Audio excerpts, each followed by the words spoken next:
गणेश चतुर्थी व्रत कथा। नमस्कार भाइयों बहनों, जय माँ गायत्री। आप सभी का मेरे YouTube चैनल शुभकर माही अष्टो में स्वागत है। आज के इस वीडियो में सुनते हैं गणेश चतुर्थी व्रत कथा। आप सभी से अनुरोध है, अगर आप मेरे चैनल पर पहली बार आए हैं तो प्लीज हमारे चैनल को सब्सक्राइब, वीडियो को लाइक और वीडियो को ज्यादा से ज्यादा शेयर अवश्य करें, ताकि आपके साथ साथ आपके अपने भी इस कथा का लाभ ले सकें। पौराणिक कथा के अनुसार स्कंद कुमार कहते हैं कि समस्त ऋषियों, आप लोग पुराण में वर्णित मंगलदायिनी कथा को सुनिए, जिसमें भगवान श्री गणेश के व्रत के महात्म का वर्णन किया गया है। हे द्विजवरों, जिस समय पांडु पुत्रों को वनवास हुआ, वे सब धर्म परायण और भगवान कृष्ण की उपासना करते थे। एक समय की बात है कि अपनी इच्छा से भ्रमण करते हुए व्यास जी उन लोगों की कुटिया पर पहुंच गए। व्यास जी को देखकर सभी करवद्ध हो गए, उनके सम्मुख खड़े हो गए और कहने लगे, आपके दर्शन करके हम लोग धन्य हो गए और साथ ही हमारी कुटिया भी धन्य हो गई। आज आपके दर्शन से हमारा जीवन धन्य हुआ। आज हम लोगों का सब कुछ सफल हुआ, क्योंकि आज हम लोगों ने आपके दर्शन प्राप्त किए हैं। आपके दर्शन मात्र से कष्टों का निवारण हो जाता है। आपने मेरी कुटिया में पदार्पण किया है, अतः हम लोग आपका स्वागत करते हैं। हम लोग राजयुत होकर भी आज अपने आप को धन्य मान रहे हैं। ऐसा कहकर पांचों पांडव भीमसेन, युधिष्ठिर, अर्जुन, नकुल और सहदेव उन्हें प्रणाम करके उनके सामने खड़े हो गए। पाद, अर्घ्य, आचमन और आसन प्रदान करके द्रौपदी ने हाथ जोड़कर उनसे कहना प्रारंभ किया, हे मुनिवर, मैं राजरानी होकर भी दुर्योधन की भरी सभा में केस पकड़कर अपमानित हुई और वनवासिनी बनाई गई। अब मैं क्या उपाय करूं जिससे हमारे सभी क्लेशों का शमन हो जाए तथा हमारे शत्रुओं की पराजय हो जाए। इस प्रकार युधिष्ठिर द्रौपदी के संकट नाशक उपाय पूछने पर सर्वज्ञ व्यास जी ने कृपा पूर्वक उन्हें उपाय बताया। हे महाराज, इस प्रकार संपूर्ण विश्व में आपके जैसा कोई दूसरा धर्मात्मा नहीं है। मैं आपसे ऐसे व्रत का वर्णन करूंगा जिससे आपके समस्त दुखों और कष्टों का निवारण हो जाएगा। इस व्रत शुभदायक, फलदायक, दिव्य और पृथ्वी पर सभी मनोरथों को पूर्ण करने वाला है। इस व्रत के करने से विद्यार्थियों को विद्या और धनार्थियों को धन का लाभ होता है। इस संबंध में एक प्राचीन कथा है जिसका मैं तुमसे वर्णन करता हूँ। युधिष्ठिर, उसे तुम ध्यान से सुनो। प्राचीन समय की बात है। सतयुग में चंद्रसेन नामक एक राजा थे। वे अपनी रानी के साथ दीक्षा लेकर परिवार के सहित रहते थे। वे अपने स्वजनों, उनके पुत्रों एवं कुटुंबियों के साथ अपना जीवन आनंद पूर्वक व्यतीत कर रहे थे। सौभाग्य से उनकी रानी बहुत ही गुणवती तथा पतिव्रता थी। हे राजन, युधिष्ठिर उनका नाम रत्नावली था। वह पतिव्रत का पालन करने वाली थी। स्कंद जी कहते हैं कि हे मुनिवरों, राजा और रानी में परस्पर बहुत प्रेम था। एक समय दैव योग से शत्रुओं ने उनके राज्य को हस्तगत कर लिया। शत्रुओं ने राजा के कोष पर अधिकार करने के साथ ही सेना पर भी अपना आधिपत्य जमा लिया। राजा का साथ अपने भाई बंधुओं से छूट गया। राजा भ्रष्ट होकर राजा अपनी रानी रत्नावली के साथ वन में चले गए।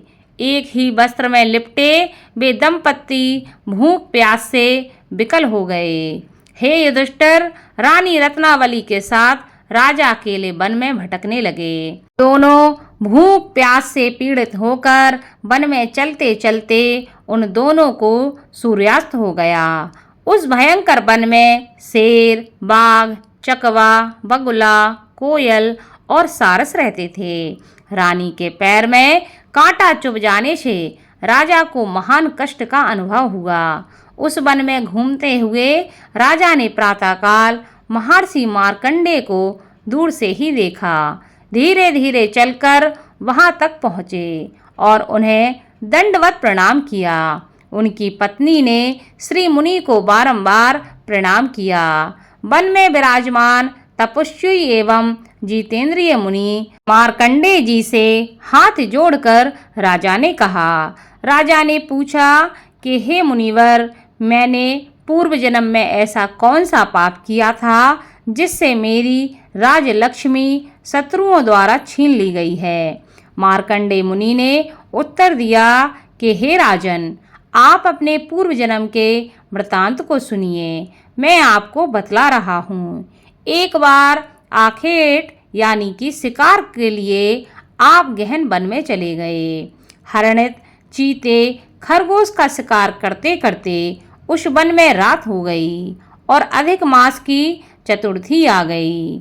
उस वन में आपने एक सुंदर सरोवर देखा और उसके किनारे लाल रंग की साड़ी पहने हुए नाग कन्याओं को देखा। वे सब गणेश जी की पूजा कर रही थीं।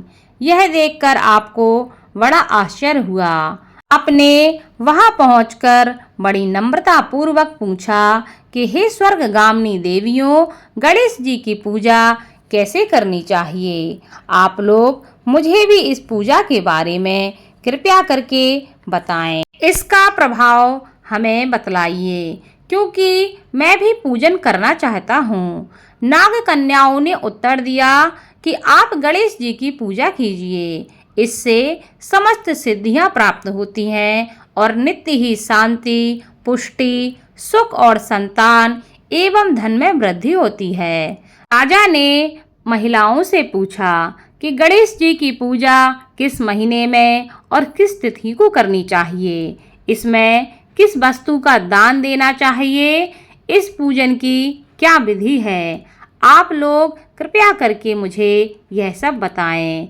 नाग कन्याओं ने उत्तर दिया कि हे राजाधिराज, अधिक मास के कृष्ण पक्ष की चतुर्थी को चंद्रोदय होने पर विधि सहित विघ्न विनाशक गणेश जी की पूजा करनी चाहिए।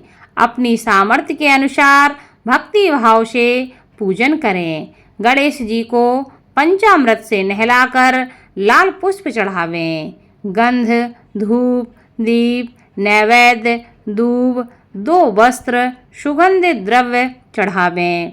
घी चीनी से बने हुए 15 लड्डू का भोग बनावें। उसमें से 5 लड्डू गणेश जी को अर्पण करें और 5 ब्राह्मण को दान दे दें।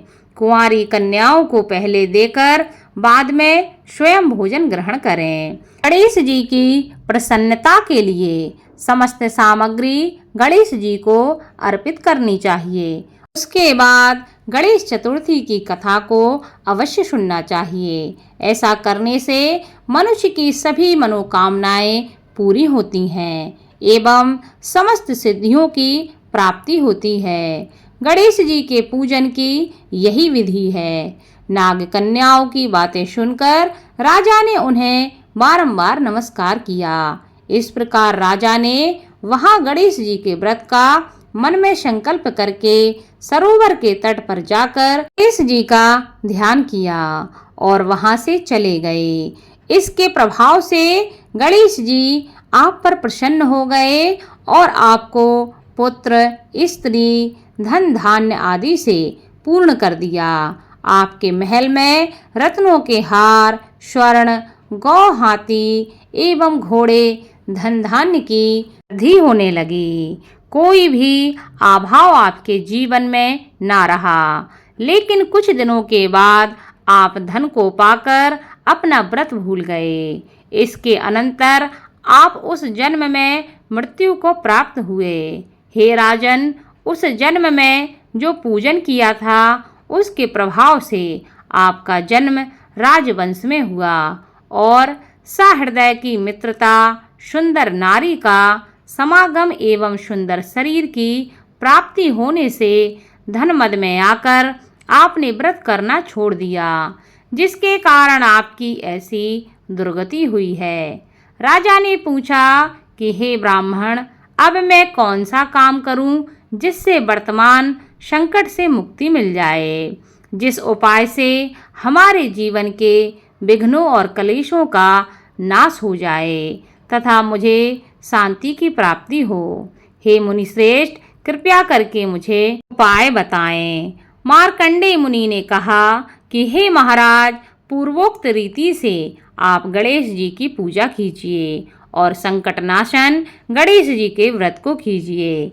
इससे गणेश जी प्रसन्न होंगे और आपको पुनः राज्य वैभव प्राप्त होगा। इसलिए संपूर्ण कष्टों के शमनार्थ आप स्वयं गणेश जी की पूजा कीजिए। व्यास जी कहते हैं कि मार्कंडेय जी की बात सुनकर राजा ने उन्हें प्रणाम किया और अपने भवन को लौट गए।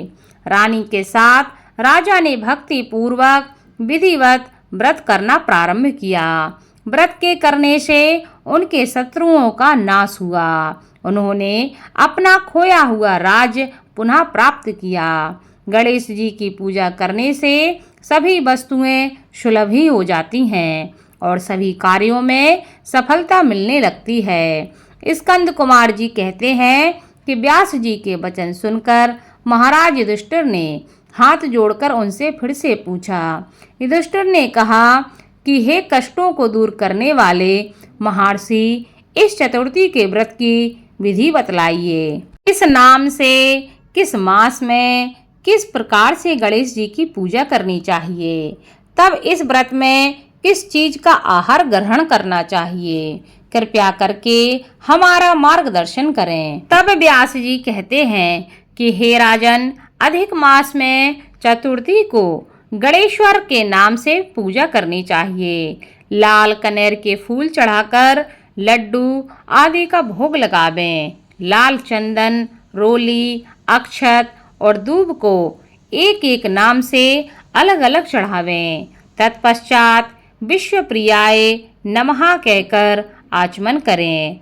ब्रह्मचारिणे नमः कहकर स्नान कराएं।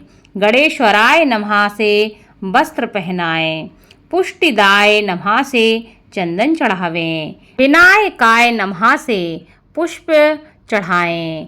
उमासुताय नमः से धूप समर्पित करें। रुद्रप्रियाय नमः से दीप समर्पित करें। विघ्न नाशने नमः से नैवेद्य अर्पित करें। फलादात्रे नमः से तांबूल चढ़ाएं।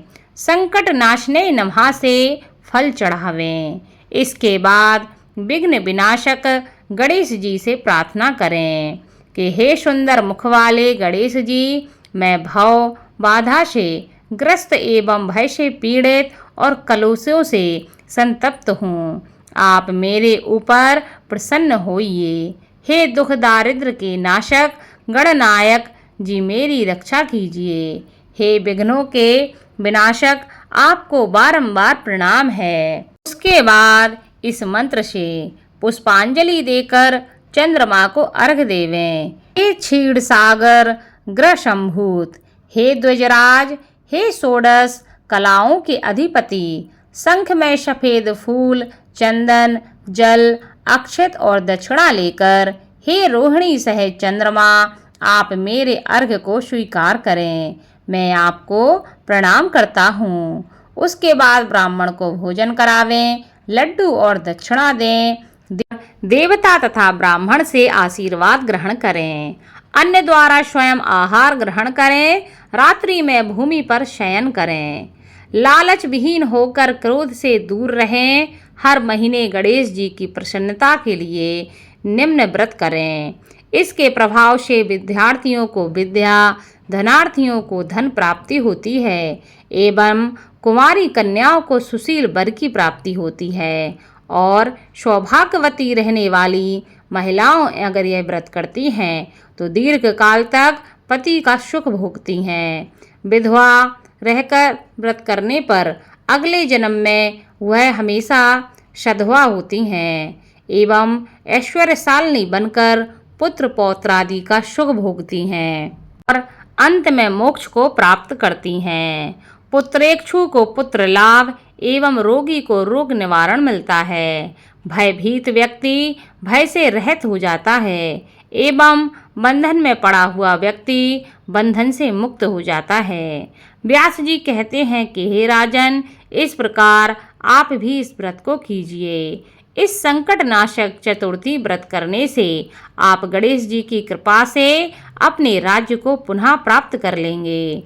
जो मनुष्य भक्ति भाव से इस मंगलदायिनी पौराणिक कथा को सुनता है या पढ़ता है, उन्हें परम सिद्धि, सुख, लोकोत्तर वैभव की उपलब्धि होती है। हे महाराज, आपके प्रश्न के अनुसार मैंने संपूर्ण मनोरथों को पूर्ण करने वाले इस संकटनाशक गणेश चतुर्थी का विवरण सुनकर राजा युधिष्ठिर ने इस व्रत को किया। इसके प्रभाव से उन्हें संपूर्ण शत्रुओं को रणभूमि में परास्त करके भारतवर्ष का राज्य अपने अधीन कर लिया। बोलो भगवान गणेश की जय।